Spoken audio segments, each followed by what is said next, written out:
Welcome to the SpeedStudio podcast, where art accelerates business, design drives performance, and we explore the culture of speed with athletes, business leaders, and creatives who define it. Welcome to the SpeedStudio podcast, episode 122. Wow. You didn't even have to prepare for that. I know, it's really weird. For some reason, lately, I've been able to remember the numbers. Once we got over 100. Yeah. Yeah. I don't know why. It's circle back season. Circle back. Oh, it is circle back season. Yeah. You had me thinking for a split second. Yeah. Let's circle back. Let's kick the ball down the road and throw the pass across the finish line. The world's longest holiday break. You had a theory in why I have a lot of theories. Why I knew it was the world's longest holiday. We knew it was going to be. Yeah. We saw the calendar line up and we're like, okay, I blew your mind with this theory. Here we go. But and this is such a strange indicator that I've never would have predicted. But when I was leaving here on Friday, January 2nd, so the day after the 1st, leaving the office, and I ran into a photographer that lives and works in Studioplex one of our friends. Our building, Jean Paul. Jean-Paul. Don't get him confused with Seinfeld. Have you ever told him about that? Yeah, we said okay. Yeah, he thought it was hilarious. He said, what was today? Was today a fake day? I don't even know what day it was. It's so true. Because it was it was the second, which you would think would people would start working again, but because it was a Friday, people just took off. No one worked. And he's like, I just want us to get back to it. When photographers are telling you that in the parking lots, you know that the world is tired. Well, and that Friday, the world is ready to heal. That Friday, I went to a girls' dinner with two of my friends, one of which I guess does work in kind of corporate America, but the other one is a entrepreneur like us, and they said the same thing. They're like, I just want to get back to work. I want to get back to my routine. Yeah. And that's when I realized that we're surrounded by people who are mostly entrepreneurs and work out all the time, because those two things, in order to exist in a successful way, are based around routine. Yeah. Because no one's driving when you're an entrepreneur, no one is driving your routine. You're driving your routine. If you're like a fitness person, if you run, if you ride, if you work out all the time, no one's making you do that. You're not getting paid to do that. Yeah. You are driving your own, you're your own motivator. And so I think what people in corporate America don't realize is they are driven by the corporate schedule, which tells them, show up at this time on this day and do this. And when you're not in that world, and when you're expected to return emails and when you're not in that world with SOPs that are placed upon you, and you're only placing your own SOPs upon yourself, weird holidays, it messes that up, and it's very uncomfortable. And that's why I wanted to ask you. You hypothesized a theory to me about why it feels like it's getting longer and longer on the corporate side. Yes. Do you want me to go into that? Yeah. So my hypothesis is that before COVID, in the traditional times, the before times as we may call them, you had paid sick days and you had PTO. Maybe you didn't even have paid sick days, so sometimes you had to use your PTO for paid sick days. Technically, PTO should include vacation and sick days. Yeah, but you either have a vacation policy and a sick time policy, which hardly anyone has anymore. Well, my old company had that. Into PTO, paid time off. Well, okay, so I'm speaking from my own experience from a long time ago. When I worked for my old agency, we had paid sick days that only would be used on sick days. Yep. And then PTO. Okay. They separated those. I don't know why. Okay. Not sure why. They did. Anyways, so either way, people had PTO. They have PTO. And before 2020, when everyone had to go into an office, if your kid was sick, if you were sick, if you had a plumbing leak at your house, you just had to use your PTO. You just had to. Mm-hmm. And so there was no I'm going to imagine in 2012, if you went into work and you were like, hey boss, my kid is sick, I'm going to go work from home. There were definitely companies that would have been flexible, smaller companies, but most companies would have said, you got to take your PTO. Yeah. You know? Either you got to take a sick day, or you got to take a sick day, you got to maybe take PTO. Our policy will let you take a holiday. Yeah. I mean, sorry, a vacation day. A vacation day. Yep. And so from that time, and beyond until 2020, people they just took PTO. Like if you had to go get something done, you just took PTO, is how it was. So now that people are fake working from home, they're saving up all these PTO days. So like fake working from home. Well, okay, let me explain what fake working from home is. So fake working from home is when you tell your company that you're working from home, but you spend 50% or more of the day, or no, 30% or more of the day doing things that aren't work. So taking your kid to the doctor, taking your kid to a recital, taking, yourself to the doctor. You can tell Nikki talks to a lot of CEOs of companies right now. And I hear a lot of excuse spam. And so my point is that people used to use PTO for these things. So now they've saved up all their PTO because they're like, oh no, I'm just because they don't have to use the PTO for those things that they traditionally would have. Exactly. Because they were in the office and they'd have to go leave to do these things, but now we don't know what they're doing. They're at home, and so they're taking care of those things and hoping. And they're not using PTO. Hoping a meeting doesn't get scheduled. Yep. Or a email doesn't go that they can't respond to because they're at the pediatrician. It doesn't really matter because that would have been a vacation day or a sick day. That would have been a sick day. Exactly. But in the before times. Exactly.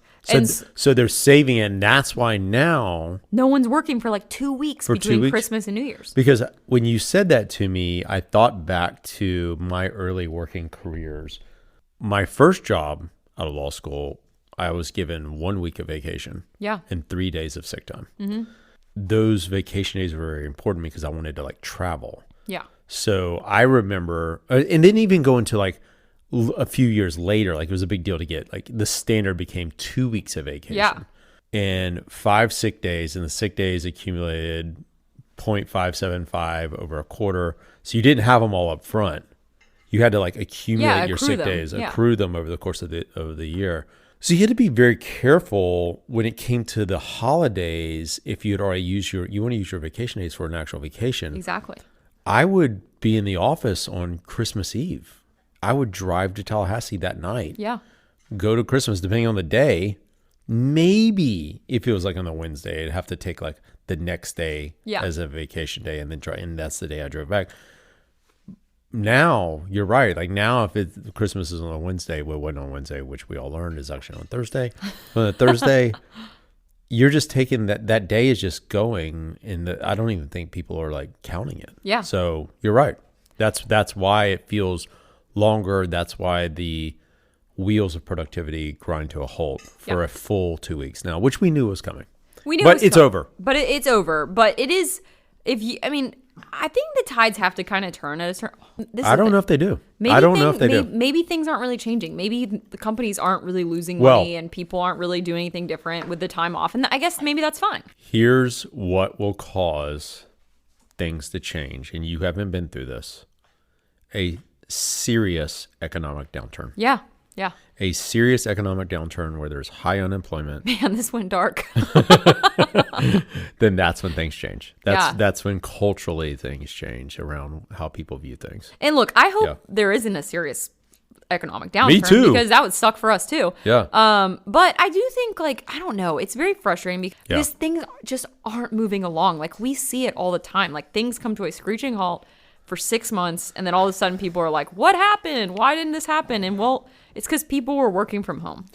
Well, that's a perfect segue into feedback from last week's episode around our predictions. And John Trainor's number one prediction is that this is the year where AI adoption becomes the primary focus. And we agree with him. We put this in our newsletter today.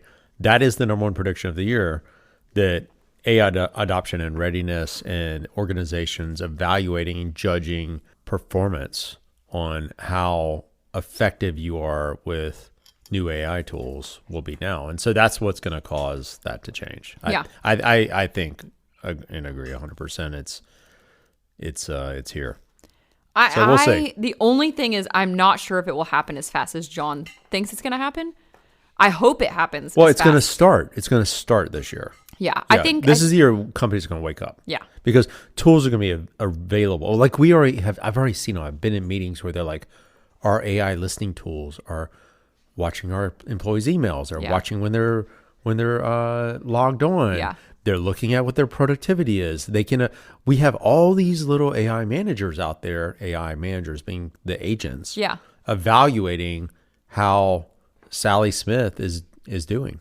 But you know what kind of like sucks about that is like I was thinking back to when I first got into the working world, and I remember that it became a thing where they started putting like not recording devices, but when you were logged into your computer at work, it essentially like some companies had tracking things. Yeah. And that was like a big drama. Yeah. And I remember my company, my agency didn't do that. Yeah. And they were proud to say like, we trust you. Yeah. We don't do that. Yeah. Like, and it was actually a really big deal. I remember thinking like, wow, they trust me. And so we kind of at work had this like really big fear of doing anything that would like your boss would see that you were on Facebook, or your boss would see that you were like there. We weren't allowed to be on, like, this is what's so crazy to me. Like, I think back to this all the time. We weren't allowed to be on our cell phones at work. Yeah. That was in 2012. That wasn't that long ago. Yeah. You know, like we weren't I mean, it's 14 years ago, but yeah. But like we weren't, like, it was frowned upon. Like if my boss, and I had amazing bosses at my old agency, like I loved my bosses. When I worked there, if Dustin or Courtney were to walk behind me and see me on my phone, they wouldn't have been like, you're fired, but there would have been a perception of not being productive if you were on your phone. Nowadays, it's like, people are literally on their phones like all day. Times change, but I mean, people are walking through parking lots staring at their phone. yeah, but isn't that interesting how fast that can change? Like did you, I don't know, at Aaron's, like was that kind, like you wouldn't just be sitting, like if you walked out into the Cube farm and you saw Jennifer, whoever, sitting on her phone while she's supposed to be recruiting, you would have probably been like, oh, she's not really working. I would have thought that, yeah. Yeah, even if she was, you would have thought your percent. Now if you did that, you'd be like, oh, she's probably reaching out. I will also say in 2012 there weren't as many phone distractions. That's true, yeah. Yeah, because Instagram, like if they're on their exist. phone, then you're like, oh, maybe she's checking a text message or something. She's not like going down some rabbit hole on TikTok. But isn't that weird that now it's more acceptable to be on your phone? I don't know if it is. I think it depends on the environment. Maybe. Yeah. Yeah, I don't know. Yeah. Anyway, feedback on last week's episode has been tremendous. Thanks for everyone chiming in on our predictions and telling us how we were slightly right or slightly wrong. I got an email today about how we were slightly wrong on our prediction.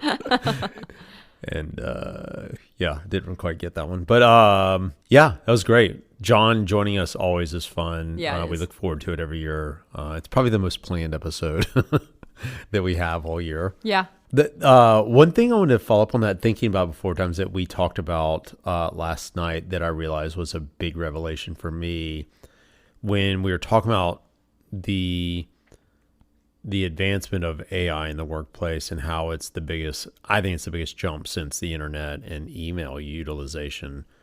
And I was telling you stories about how my first boss didn't use email. Yeah. And you're like, well, what did he do? And I was like, well, he would type up memos and use interoffice. Do you remember? I didn't know what that was. I was you're like, what's interoffice? Interoffice memos. I was like, interoffice envelopes. I had no idea what that was. You don't know what an interoffice envelope is. When did the interoffice envelopes change? When they go away completely? They were still rocking when I left the corporate world 10 years ago. So at Aaron's, we need to ask our current clients whether they use any interoffice envelopes. I'm very curious about that. I guess the answer is no. I've never heard of that. I guess the answer is no. I've literally never heard of that in my life. There were these manila envelopes, and they had I remember the manila folders. They had the string. Yeah, the string. Yeah. Okay, and they had on the front there was 3 columns of lines. You'd write where it was going to and who it was from. Mm-hmm. The mailroom would come around, pick them up, take them down to the mailroom. Yeah. Sort them all. And the next day they would get to, if it's in like Atlanta. What happened to the mailroom people? They've been replaced by robots. There's no more mailrooms. Or it could also go to, with us, I mean, we had divisions all over the country. Those interoffice envelopes would go out to the people. See, that too. makes a little bit more sense to me. I get that. Yeah. I get sent, but interoffice envelopes, just when you could walk over to someone's cube and just talk to them, seems strange. Well, but you're delivering a piece of paper. You're delivering a memo for them to read. But why not just tell them in person? Well, because it'd have like a lot of information in it. Oh, I see. Yeah, it'd be like a report. So it'd be like a report. So basically the onus was on the boss to do all the work to deliver it to the peons. Well, yeah, you would send out memos to worker bees. You'd send out reports to like other people So that need to people, like, know. executives It's the have- same thing as email. It was just physical email. Executives had a lot more work in the past. 100%. 100%. A lot Like, more. to write and they'd down have all to this write stuff? down the memos Yeah. themselves. They have to think. You have to use and your write. brain. Yeah, use the brain. Yeah. Yeah. Yeah. This isn't much of a SpeedStudio podcast. Should we get back to the culture of it? Yeah, no. I mean, it's funny. As soon as we change the name, we're like, hey, we're talking about work again. No, we actually do have a really great guest for next week. We are going to have him. We were going to air the episode this week, but we wanted to save it because we had so much to talk about this week. So Yeah. Yeah, we knew Circle Back season we had to get back into before we just jumped into a new guest. But Yeah. You're right. We'll have a great guest next week. Speaking of circling back, you circled back to the bicycle. I did. I rode my bike. How are you feeling about that? It was good. It was good. I mean, I think so. The holidays were a mixture of all different kinds of things and emotions, and I feel like from a personal side, we do need to talk about this because we have so many friends of the pod that are impacted by this. But what got me back on the bike was one of our really close friends passed away on Christmas, and his wife is one of my best friends. And so it kind of just like hit me like a ton of bricks. Like, why did I stop riding when I have these people that I care about that I want to spend time with? Mm-hmm. And so that got me back on the bike, mainly because I want to spend more time with her. And a lot of the ways I spend time with people is through running or cycling. Yeah, it's a big social outlet. It's a big community. Yeah, so I actually rode twice last week. It was nice. It was nice to ride again. I mean, the little things of the Atlanta peloton that have always irked me kind of still irk me.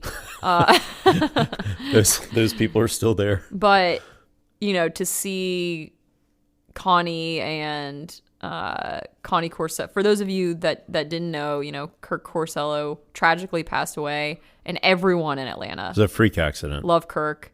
And so everyone kind of rallied together during the holidays to ride with Connie, to support Connie. And it was a beautiful thing to see. It's a tragic event that should never have happened, or that no one wants to happen.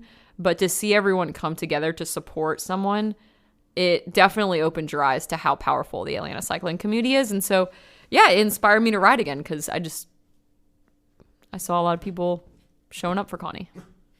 Yeah, if you subscribed to our newsletter, you saw our whole newsletter was dedicated to this idea of Kirk and remembering him. And, for me, it was, I rode with him on Wednesday and he was gone on Thursday. So it's one of those reminders of every day counts. And you got to make sure that you keep that in mind because it's pretty shocking. And he was such a strong character and a strong guy.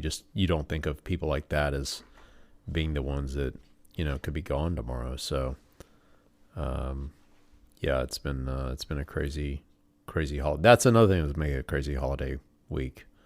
But I know Connie and everyone was happy to see you riding your bike again. Amazing that you can spend so much time off the bike and just do group rides like normal.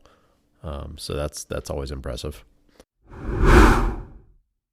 This week made me realize how fast time is going by and how you signed me up for a 37K trail race in Mexico, and I haven't started training yet, so I got to get on that. Because I literally went to go get a flu shot and walked out with strep throat. Yeah. So you've got a good 2 months to get ready for 23-mile trail race, 37K. I think that's right. Yeah. No, I'll be fine. I had ChatGPT make me a training plan. Why are you using ChatGPT and not you have a human coach that could do that for you? Why are you using ChatGPT? Because he's not a trail runner, or you just want more control? I think I just want more control. Over it, and I know what to do because I did really well at relatively well at my last trail race that I did, or a couple of trail races that I did. On your age group, yeah. One I even Duncan Ridge too. Yeah. So I don't know. I feel like I guess I just know what I need to do. It's one of those things where it's not complicated. You just got to do it. And I don't have I don't have a lot of options of what I can do. It's kind of like I just got to put the time in on the legs on the road during the week, and then I just have to go up to Kennesaw Mountain or up to North Georgia on the weekends. Yeah. There's not a lot of like variables. Test your ankles. Yeah. Test your descending skills. Yeah, and I feel good that I've been doing Pilates more because I feel like it's like really strengthening my like back and my core and all of that. So I think that'll be a huge benefit. Well, it's gonna be interesting too for you to kind of think about your equipment strategy for this too. Yeah. Well, they require you to carry a lot. I am interested to see how much equipment people actually carry because when I looked on the rules today, it's like you have to carry pants, you have to carry long sleeves, you have to carry a jacket, you have to carry. And I'm like, I literally can't fit all of this in my backpack. Yeah. So I'm interested to see if that's just kind of like a we have to say this type thing, or if it's like reality. Yeah. Also, like, is me running through like the woods of Mexico, like the forest of Mexico, is that safe? I think for a big event like that, yeah. Okay. Yeah. I was thinking about that. I was like, what if I'm out there alone? I gotta find my little walkie-talkie, or not my walkie-talkie, my InReach, Garmin InReach. Yeah, we've never used it. Yeah. I think it's in the car. Speaking of equipment, we tried on the Meta Oakley sunglasses yesterday. It's crazy. Pretty blown. I had low expectations. I thought it was totally. I mean, it was one of my predictions is that this is going to be the year that AI enhanced eyewear is going to take over sports. Yeah. But that was before I ever like tried them. I tried them on and said, "Hey, Meta, play Black and Yellow." Yeah. Because I heard Michael say that, and to hear the music coming out, and like to be able to talk and ask the computer, is it going to rain in the next hour? And it answer you while you're like doing stuff. Yeah. And you can say like, take a picture, like recording, whatever. Like, you never have to pull your phone out again. What I was amazed by was how good the sound quality was. I mean, it doesn't have any bass, but it's good enough. I mean, it's better than this. You can have a phone conversation. Rock socks. Way better than the shocks or whatever. Shocks. Bone conducting music. Yeah. No, it's like a little speaker, right there by your ear. Yeah, it's pretty crazy. And it wasn't like it could be loud in your ear, but you can like really hear it. That like someone else couldn't really. I mean, when you were playing it, we could all hear it because you're deaf. Oh, okay. But maybe when. Anyway, it just confirmed for me that my prediction around these AI enhanced glasses. I'm not spending $500 on them though. We didn't know how much it was till we looked them until they're lighter. Yeah, $500. Like I don't care that much about them until they weigh nothing. Well, that's why you can get away with it on the Oakley because it's like sports styled. Yeah. So I don't like the Ray-Ban looking ones. I don't like those. It hides how bulky they are, but $500 is a lot for that. There's just other things I'd rather get for $500. Yeah. Besides the glasses. But like we were saying, if you're in a sunglass, if you're an optics company and you're not thinking about this, you're about to get completely smoked. Yeah. Like they all have to be thinking about like we have to have connected glasses. Or they'll all just like it'll all be Meta technology. And Meta will just sell. Well, they still have to partner with. Like definitely. They've got to do it. I mean, because they're not going to be able to develop their own. No. Like, no. Yeah. Now, I think Luxottica could develop their own. Well, that's Oakley. Oakley's owned by Luxottica.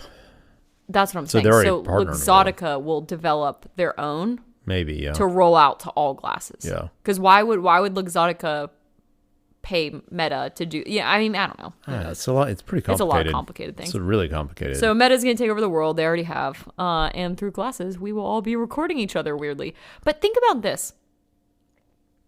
Think about how many times, like, there's going to have to be, like, situations where you're not allowed to wear Meta glasses. Like, if you go into the bathroom, so everyone's just wearing Meta glasses into the bathroom. Oh, I didn't think about that. That's kind of weird. You go into a dressing room. In New York, a lot of the dressing rooms don't even, you're just in a big room with other women changing. Yeah, I didn't even think about that. So, like, you can't wear your Meta glasses in there. That can go down, like, a really weird thing. Or like I'm not even gonna go dark. I'm not gonna go dark on this. But there's a lot of there's a lot of really bad things that can happen with Meta glasses. So I think I don't know how they're gonna regulate that.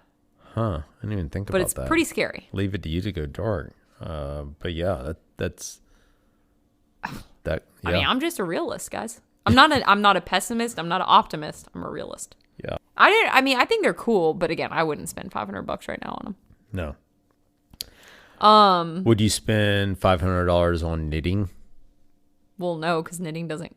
Is knitting cheap? It's a thing where there's a variety. Like the more you can get extremely expensive. Is there a Porsche 911 of knitting? What are the tools you use? Well, no, I wouldn't say the tools are expensive. The tools are actually, I mean, I guess you could get, if you get like all of the knitting needles in like a giant package, maybe you could spend like $200 on that. But the expensive part is actually the yarn.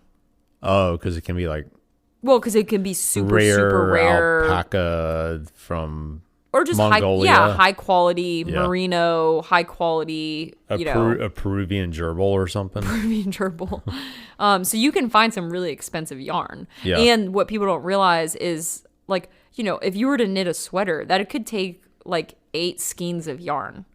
And so if each skein of yarn costs... Skein or scheme? Skein.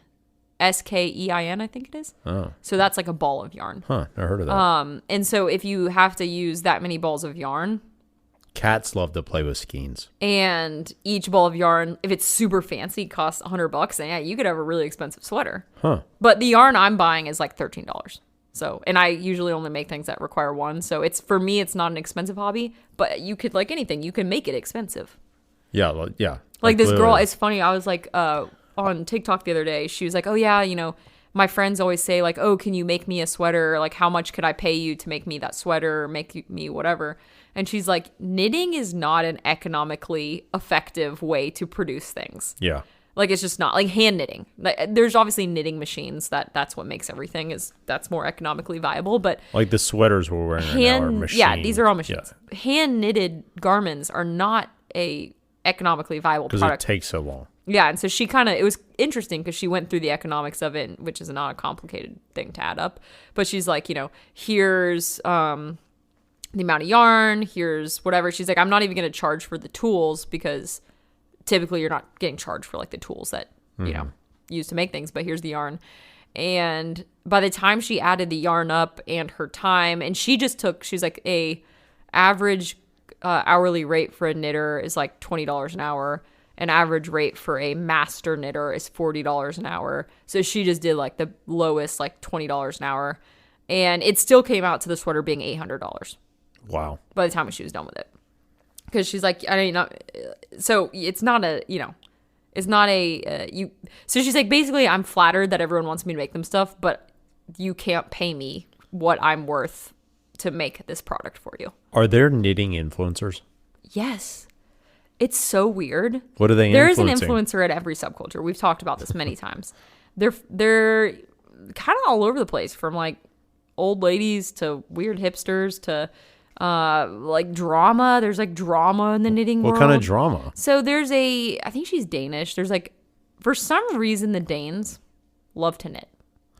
Oh, because they're bored. They don't have anything to do. I'm not sure why. The Scandinavians, they love to knit. Yeah, they got nothing to do. And so the government's giving them everything. So yeah, they so got to pass their time somehow. A lot of good like knitting. So the way you figure out to knit something is through a knitting pattern. And these patterns have basic symbols that are used in order to know how to knit a specific way. It's actually like a weird, complicated kind of, it's not complicated. It is kind of a weird system that is in this knitting world to learn how to knit things. And so every pattern uses the same symbols in order to figure out how to knit this product. And so there's essentially artists, like knitting artists, that design patterns. Oh, yeah. And so they design the patterns, they put them out, you have to buy the pattern. They're making the template. They're making the template. You have to buy the template, the pattern. Yep. So that you can knit it. Now, the patterns are not expensive. It's like $3 for a knitting pattern. It's not breaking the bank here. And so this woman, Petite Knit, she has just like blown up on TikTok with her knitting patterns. That's not her name. That's just her handle? That's her TikTok. Okay. Or Instagram. Petite Knit. Petite Knit. Is she little? Huh? Is she little? Like petite? Maybe. I don't know. Must be it. Like a little blonde Danish girl. Yeah. But anyways, people have labeled her as like the basic bitch knitting pattern, which I think is not very fair, because at the end of the day, pretty much every pattern is basic. Like, you can only have so many ways Her patterns are basic. You can only make so many scarves a certain way. They're not that complicated? Yeah, but like most knitting patterns are not, I mean, they can be kind of time consuming and laborious, but I wouldn't say that knitting is the most like it's not fucking rocket science here, you know? Like, so it's, yeah, of course it's basic. It's knitting. Yeah. And it is hard to learn. Who's I will criticizing say. her? Other all pattern the other makers? all the other TikTokers. So people are saying that others are like stealing patterns from her and reselling them as her own. But I'm like, you know what, y'all, like, it's not, you're not patenting. How like, many a knitting followers are these knitting? Hundreds of thousands. Hundreds of thousands. Knitters. Yeah, it's crazy. There's like knitting meetups. But, you know, it's every time I discover a subculture like this, it makes me happy because it shows me how many things. This is what it shows me. 2026 is the year of the niche. People that say that they cannot find their people are not trying. Yeah, that's true. They're not trying. Because if there's a let me talk about all the communities I've discovered this year, okay? Okay. Last year. So if you love drawing. Yep. There's not only obviously communities for drawing, but within that drawing community, there's thousands of sub-communities within drawing with different utensils, drawing with different ways, drawing in different styles. Paper. You can find your fucking people. Yeah. There are crayon drawers who just only draw with crayons. There's pastel. Like actual crayons? Yes, there's pastel drawers who only draw with pastels. Yeah. There's painters, there's sculptors. There's so many communities that are so robust. And even within those robust communities, there's other robust communities. Knitting. There's so many robust knitting communities. Different types of knitters. Different types of knitters. And there's also crocheters, which is different than knitters. And then within the knitting community, there's continental style knitting. There's Norwegian style knitting. There's German style knitting. There's all these different styles of knitting.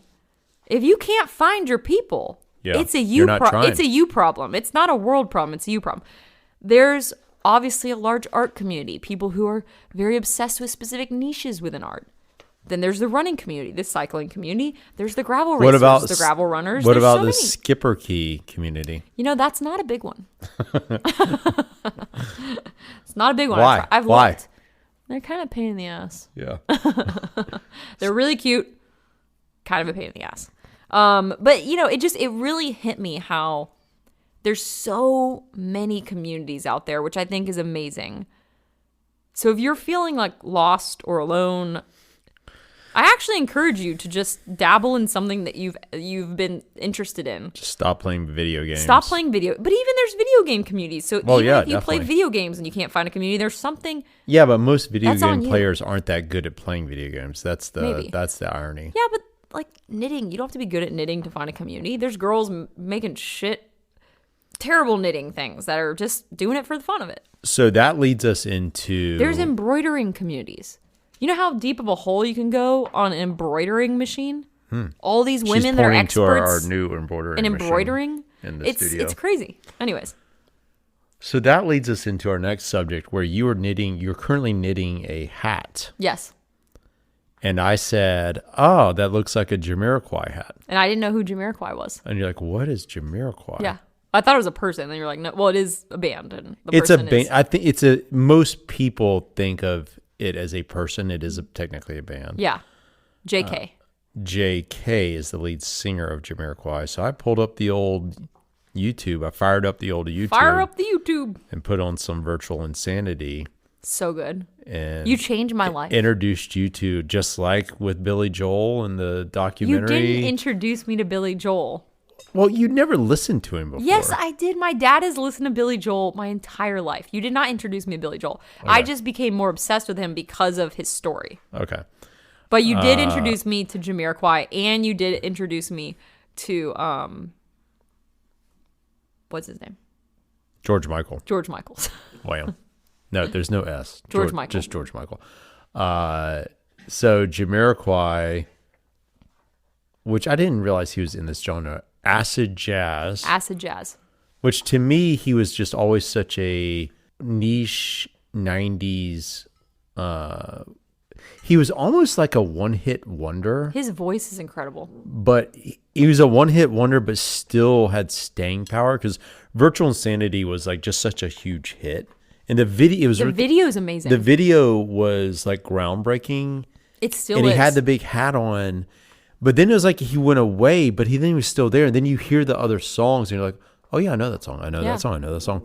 And it became such a thing like in car culture Because he was a big car, like car was enthusiast. It called engine head, or there's like a name for it. I don't know. And then, yeah, he just became like a kind of like a playboy. Heidi Klum's in all his videos. Yeah, like we started crazy. watching all his videos, and he definitely represented the 90s, early 2000s party playboy life. He like embodies the vibe that I just want to live my whole life. Fun. Just fun, happy, like, and it's funny because in like he even talks about it in a documentary about how he started out his career making like political songs, and they were just like, that's not gonna sell, that's not gonna work, and so then he eventually just kind of switched to party boy mode. But it is like acid jazz. Who comes up with that?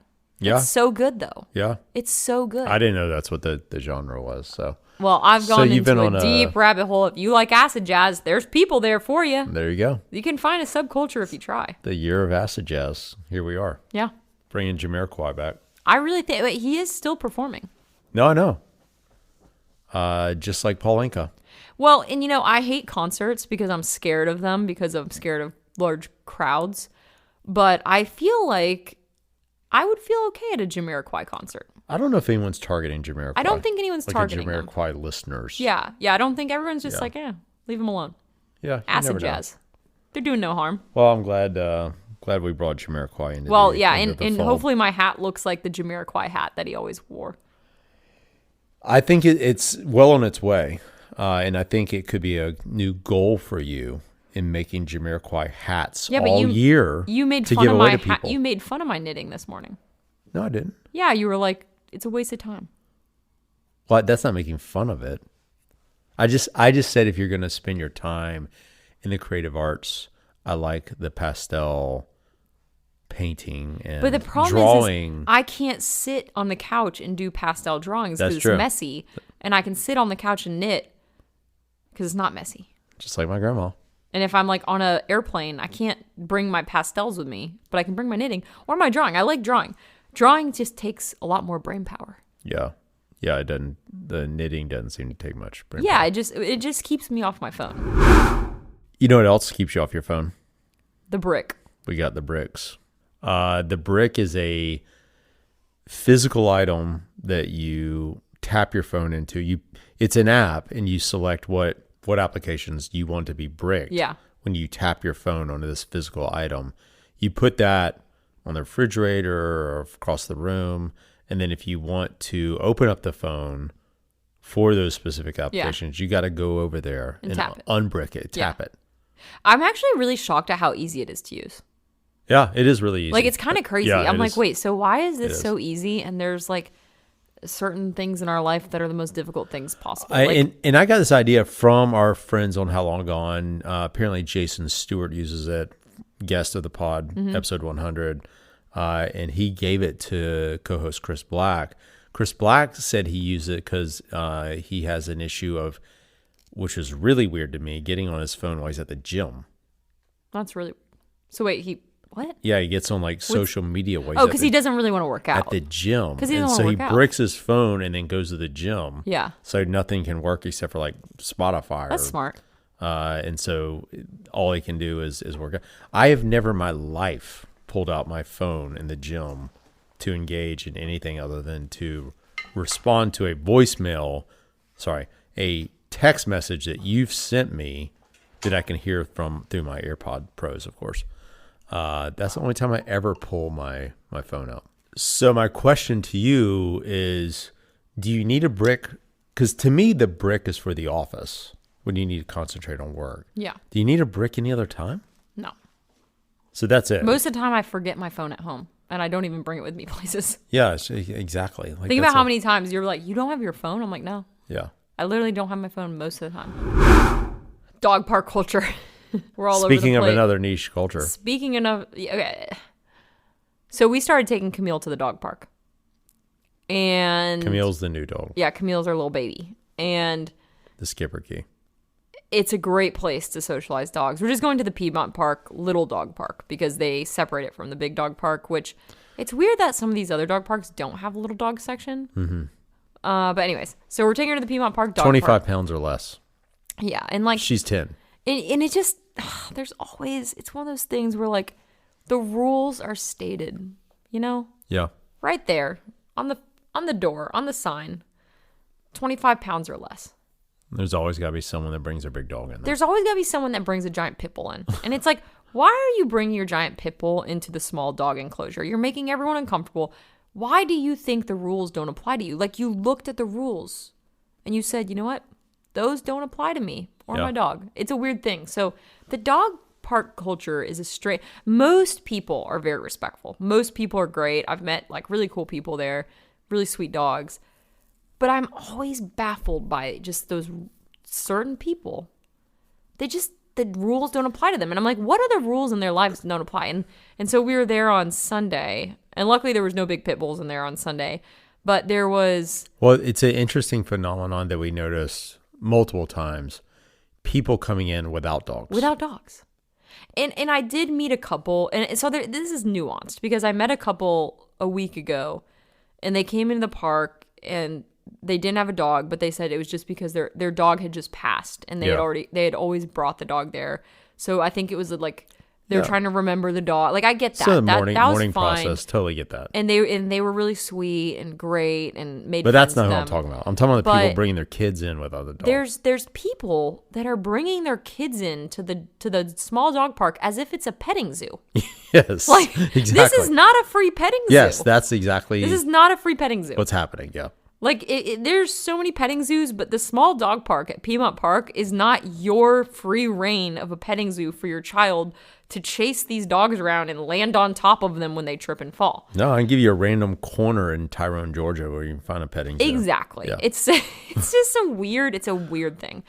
And so this one guy comes in, he brings his kid, and I don't know if maybe the kid had some sort of issue or something. I'm going to give him grace and say that he did.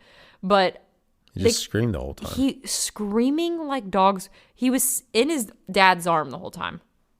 Maybe like 4 years old. And as soon as a dog would go near them, the kid would start screaming bloody murder. And I'm thinking, like, just take the kid out of the dog park. He doesn't want to be here. I think it's just like terrorizing the kid. But that's not as good as the guy that walked in with his kid on his shoulder. I was getting to that. Okay. So then another couple comes in and they like walk up. They've got like the stroller that looks like it, is meant for a bike packing trip. Like, you literally just went to Piedmont Park. Do you need all the doodads to take your kid in this giant, massive stroller? Probably not. So the stroller for bike packing, and then you got the kid on the dad's shoulder. You got the mom dragging. She can't even push the stroller because the fucking thing is so huge.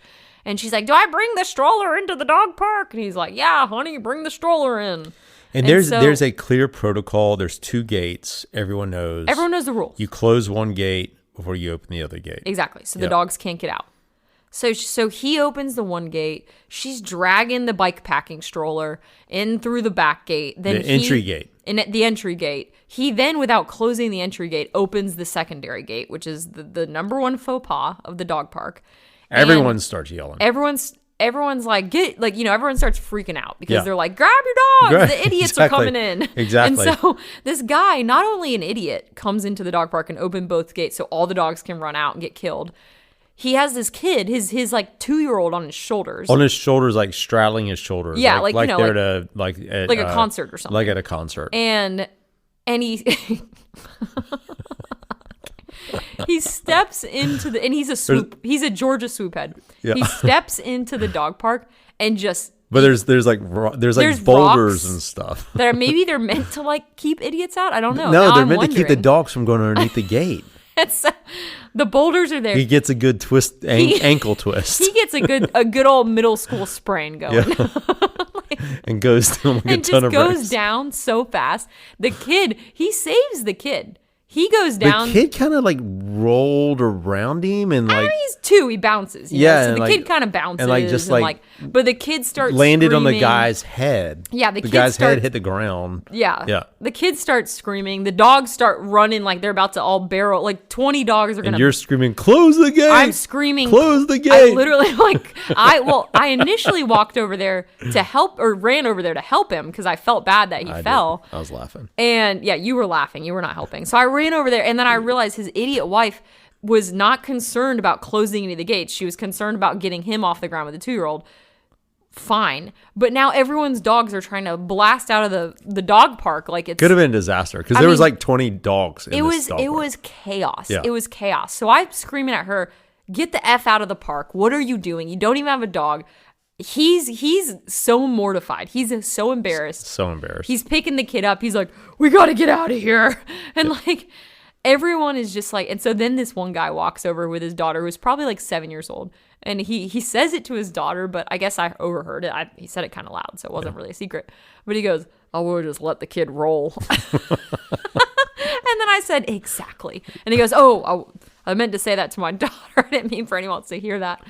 But it was such chaos. I was just like, what are you doing? You don't even have a dog with you. This isn't a petting zoo.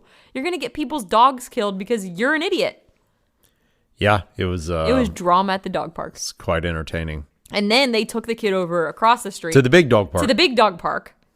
And Yeah. I was like, now your kid's going to get mauled by a pit bull. It's a weird phenomenon. I never thought about people just bringing their kids to dog parks. It is. Well, that was kind of the first time I've seen that, though. I've gone a lot of times the past 2 weeks. I have not. That was the first time. It was like... We just got back-to-back experiences. It was really weird. It was really strange.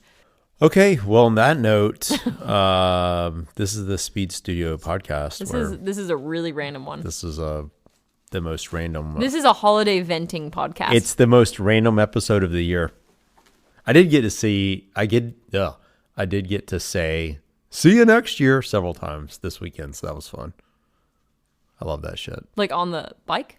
No. Well, to people. Oh, okay. Like Janine at Vinoteca and, stuff. I didn't know that was like a thing that you did. Yeah. I always. See you next I used to do that at work all the time. Because it's like only a couple days. Yeah. It was always funny to me. Crack yourself up. Well, we appreciate you listening to us vent about the holidays. It was fun.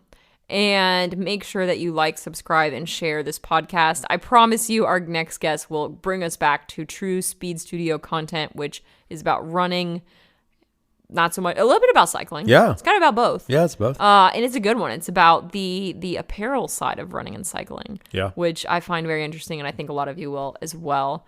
So stay tuned for that. But if you have any guest recommendations, it's a new year. We're bringing on new people. We're filling up the calendar. People. Send them our way. Yeah. All right. Over and out.